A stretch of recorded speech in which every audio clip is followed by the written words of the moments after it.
Do you want to be more effective in life? Do you dream of working less and getting a promotion at the same time? Would you like to be a better partner or parent at home? Hello everyone, and welcome to another brand new episode on my channel, Wonder Boho Book Club. Today I'll be discussing the book, The 7 Habits of Highly Effective People, written by Stephen R. Covey. Stephen Richards Covey was an American educator, author, businessman, and keynote speaker. In The 7 Habits of Highly Effective People, Covey proposes a holistic approach for solving issues at home and work. Along with valuable insights, Covey reveals a step-by-step pathway for living with fairness and integrity. These principles make it easier to manage change while providing us with the wisdom to benefit from the changes. Before moving on, please don't forget to subscribe to my channel. Part 1. Personality Ethic versus Character Ethic. According to the author, there are 2 major ways in which people can improve their lives. One way is by cultivating the skills that are necessary for achieving the desired behavior. For example, if you want to improve relationships with other people, you should study more about body language and communication techniques. This method is called the personality ethic, which gained popularity in the early 20th century. However, the personality ethic method is a quick fix. That is, it doesn't last and leaves us with the same problems and more in the future, mainly because this shortcut does not always address the underlying causes of personal growth and development. The second method is more effective because it focuses on improving your character by adjusting your fundamental view of the world. Known as the character ethic, it's a powerful philosophy that focuses on developing exemplary qualities like integrity, courage, and the golden rule. So, to actually make a difference in yourself, you need to start working on the basics from the inside out. Part 2. The 7 Habits. Habit number 1. Be proactive. Being proactive is a behavior that most successful people have. But what does it mean to be proactive? Simply stated, being proactive is when you take action and make things happen instead of waiting for someone else to do something or provide you with an opportunity. It's about taking charge of your life and your future, not letting others dictate how things will go. Successful people are proactive because they know that being proactive will get them the best results possible. They are always looking for new opportunities and they will not wait for help to come to them. On the other hand, with the world becoming increasingly more reactive, it is important to understand how reactiveness impacts our lives as individuals and as a society. We can become reactive when we are constantly bombarded with stimuli from our environment. This could be anything from social media, advertisements, or even just walking down the street. When we are constantly reacting to these stimuli, it becomes difficult for us to make decisions for ourselves, and instead we follow along with what everyone else is doing. The behavior and emotions of the people who are reactive are dictated by external circumstances, which leaves them feeling like they have no control over themselves or their lives. Reactive people are often considered to be stubborn and difficult to work with. But how do you know if you're reactive or not? Behavior. Reactive people's behavior is influenced by external circumstances. They react to what they see and hear around them.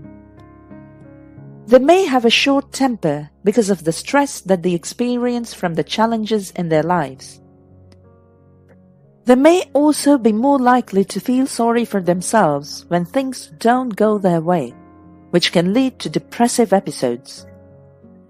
Reactive people can be more likely to lash out at others when they're feeling frustrated or angry about something that has happened in their lives.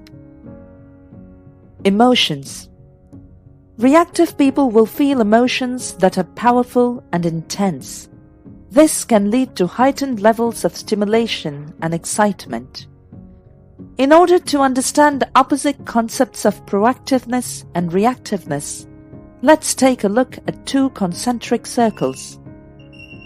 The bigger circle represents your circle of concern, and it's composed of all the things you might be worrying about, such as your finances, health issues, or climate change. The smaller circle inside the circle of concern is called the circle of influence. This consists of everything we can do something about, like our attitudes and behaviors towards others and life in general. If you're proactive, you will work on your circle of influence and try to expand it. However, people who are reactive focus more on the circle of concern, which includes things they can't change. As a result, the circle of influence keeps on shrinking. We often avoid responsibility by blaming someone else for our mistakes. But by taking responsibility, we acknowledge that we are in control of the situation and can change it.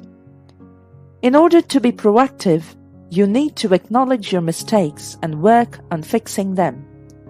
Don't just try to find someone else to blame because you're avoiding responsibility and not acknowledging your own mistakes. Also, by focusing on finding effective solutions, we nurture our proactivity and become free from the pressure of others' expectations. Habit number 2. Begin with an end in mind. The first step in any successful project is to know what you want to achieve. You should always start by defining the end goal or the objective of the project. This will help you decide on what you need to do, how long it will take, and what resources are needed for the task. This is one of the most important steps in any project because it helps you plan ahead and know where you are headed. It also helps you make decisions about your work along the way and stay on track with your goals. The author recommends using visual anticipation techniques to achieve this. Some companies use visualization as a way to keep track of their work progress. They can create graphs and charts that show them where they are in the process at any given time. It also helps with more specific tasks, like understanding how long it will take to complete a task or how much money they have spent on a project so far. Visualization increases productivity by simplifying complex problems into something that can be understood more easily. It also helps people make decisions based on the information they have. Visualization is a powerful tool that can help us in many aspects of our life. It can help us to improve our creativity, make better decisions, and even improve our health. It is important to allocate some time for visualization every day, whether we are at home or at work. It doesn't take much time, and it can have a huge impact on the quality of our lives. Habit number 3. But first things first. In the era of information overload, it can be hard to stay focused on what is important. There are so many distractions and interruptions that it's easy to lose track of what you are doing. But as Peter F. Drucker says, put first things first and second things not at all. The phrase, putting first things first, means that we set our tasks according to their priority and focus on the highest priority tasks and set aside less important ones until later. By focusing on what is most important, you will have less stress and more time to do the tasks that really matter. In order to prioritize, we first of all need to divide our tasks into 2 categories: tasks of urgency, and tasks of importance. We can then create a 2x2 matrix divided into 4 quadrants. In the first quadrant, we have things that are both important and urgent. These tasks should be given top priority and handled immediately. The second quadrant could be set to represent things that are important but not urgent. Things like planning for retirement or thinking about your position in the company 5 years down the line would fall in this category. In the third quadrant, we consider things that are not important but are quite urgent. For example, someone might email you while you're working on something else and they need an answer before they leave. Finally, the fourth quadrant contains tasks which are neither important nor urgent. There is no point spending your time and energy on these activities. Although most people think that quadrant 1 activities are what really matter, it's the quadrant 2 tasks which are the most important, because the work in this quadrant can have a big impact on our lives, both short-term and long-term. If we focus on the tasks in quadrant 2, we will inevitably reduce problems related to time constraints, which will automatically improve our results for the quadrant 1 activities. Habit number 4. Think win-win. The success of a negotiation is dependent on the parties to the negotiation. Successful negotiations are those where both parties feel that they have won. This is called a win-win negotiation, and it's important for both parties to feel like they have got what they wanted. Unfortunately, most people are shaped by a worldview that sees life as a win-lose struggle. They view any interaction with others, say at work or in their personal lives, as basically taking part in a competition where they need to fight the other person for the benefits. But most times in life, there are enough opportunities for everybody to prosper, and it's better when all parties work towards a mutually beneficial solution rather than trying to win one over another by showdown. For example, it's a common misconception that artificial intelligence will steal jobs from humans. This leads to a lot of people opposing AI development vehemently. But the reality is that it can actually be beneficial for both humans and AI. This is because AI tools can help humans in their work by saving them time, without having to compromise on the quality of their work, thereby providing more opportunities for humans to do what they are good at. This means that both human workers and AI will benefit from this relationship in the future. It can be hard work establishing a win-win situation while negotiating, be it in personal or professional life, but the benefits are long-lasting, as you will have a really positive relationship and create trust that is totally worth it. Habit number 5. Seek first to understand, then to be understood. This is a well-known principle in the field of psychology, but it also applies to communication in general. It means that we should try to understand the other person's perspective before trying to get them to understand our perspective.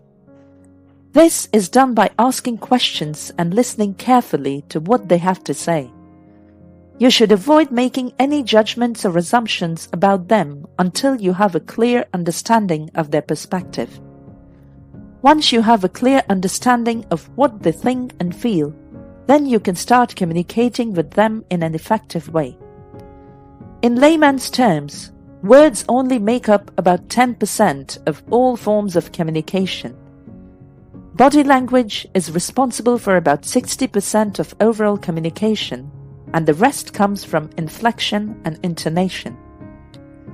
If you want to be a good listener, it's imperative that you learn to focus not only on words, but also on the feelings, behavior, body language, or the underlying message of the speaker.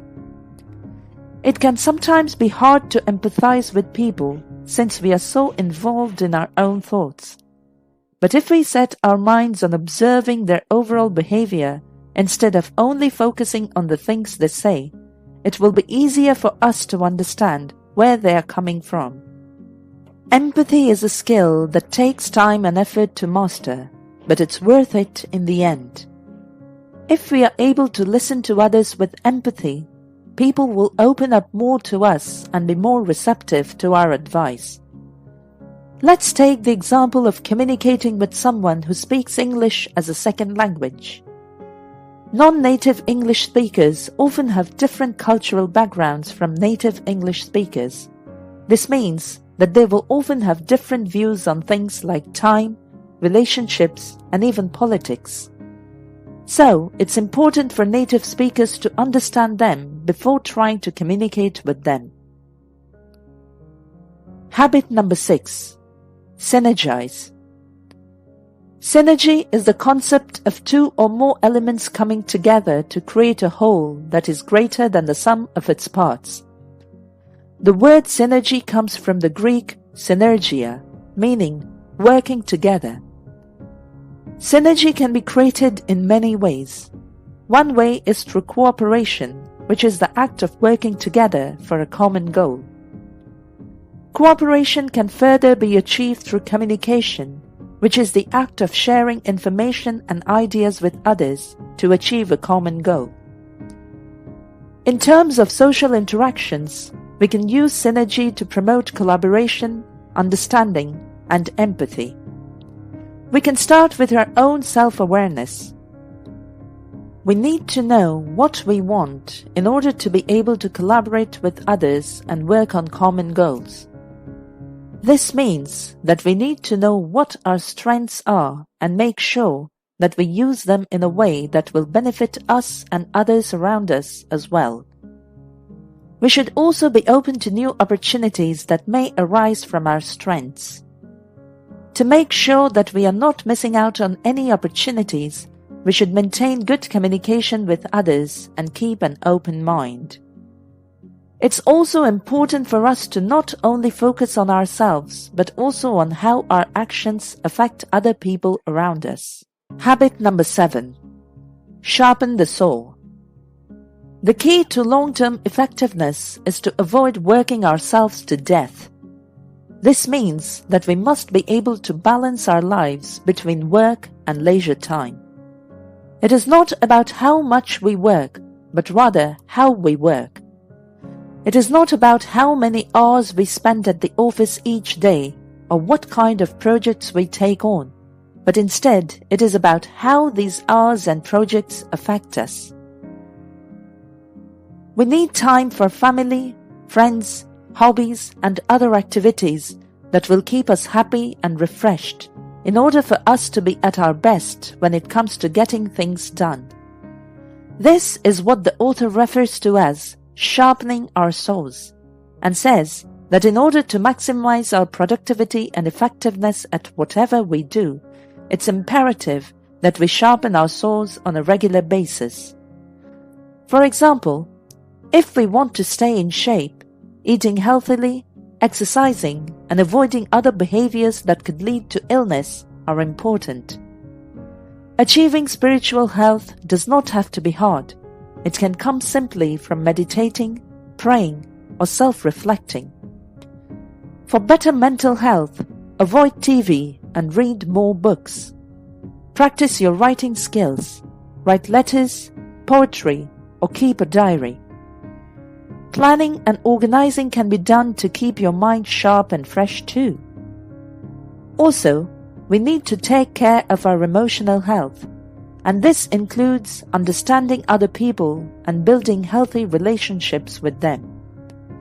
It also means giving helpful advice that will help improve their lives or careers. We should identify the aspects of our lives we need to work on and make conscious efforts to improve. By regular practice and self-evaluation, we will be able to maximize our effectiveness and increase our chances of success exponentially. Conclusion. We can commit to any type of life change we want, but we need to change ourselves first in order for it to be successful. In order to achieve lasting change, we need to develop the 7 healthy habits of being proactive, beginning with an end in mind, putting first things first, thinking win-win, seek first to understand, then to be understood, synergizing, and sharpening the soul. By building better habits, we can cultivate a more positive attitude towards life and embrace challenges with open arms, thereby building a better world for ourselves and those around us. Thank you for watching this episode. Please don't forget to subscribe. Your likes, comments, and shares are highly appreciated. See you soon in our next episode.